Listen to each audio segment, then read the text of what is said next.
deciding whether or not we want to read those texts and what order we would read those. And then the third thing you'll do is create a system to keep track of what you've read, what sources you've analyzed, and notes that you have to help you build upon your background knowledge of a topic.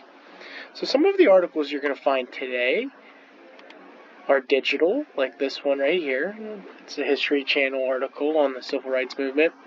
And I've already looked through this, and I look at this table of contents, and it looks like there's a lot of different information I could learn here. But I'm just focusing on one subtopic, Jim Crow laws. So I don't really know a lot about Jim Crow laws. I'm going to look at that and help me learn and identify how that fits in with the Civil Rights Movement. So obviously there's some type of law, and they're named after some person named Jim Crow. So I wonder what they really mean. So in this video, I'm just going to show you the information. I'm going to read it once. I'm going to think about what is important. And then in the next video, I'll give you a breakdown of how you can use the Cornell Notes system to record your research. And that's your third step, your system.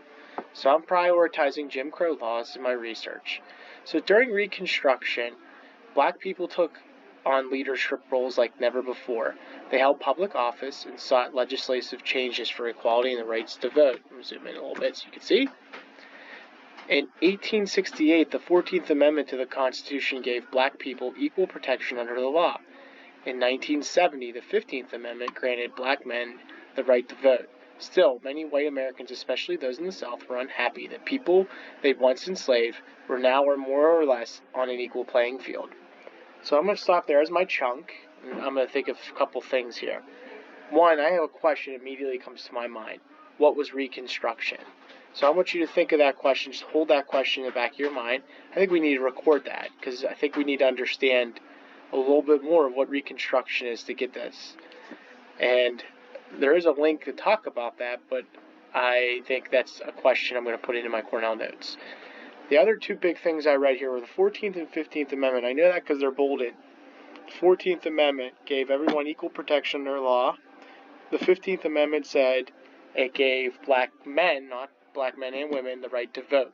And some people are upset about that. So I think those are really important concepts here that I'm going to record in my Cornell Notes. So, reading this next section, to marginalize, I wonder what that word means, Black people, what are they doing there? Marginalize, I don't know what that means. I'm going to keep reading on and see what that means. To marginalize Black people, keep them separate from white people, and erase the progress they made during Reconstruction, Jim Crow laws were established in the South beginning in the late 19th century. Black people couldn't use the same public facilities as white people, live in many of the same towns or go to the same schools. Interracial marriage was illegal. Most Black people couldn't vote because they were unable to pass a voter literacy tests. So I remember learning that as, like, that's what segregation was. So I'm wondering if Jim Crow laws started segregation. So I have another question there. All right, let's look at the other video now, how I can take these wonderings, these big concept ideas, and some of my new learnings and record them in my step 3 of creating a system that helps me keep track of what I've read and the resources that I've used.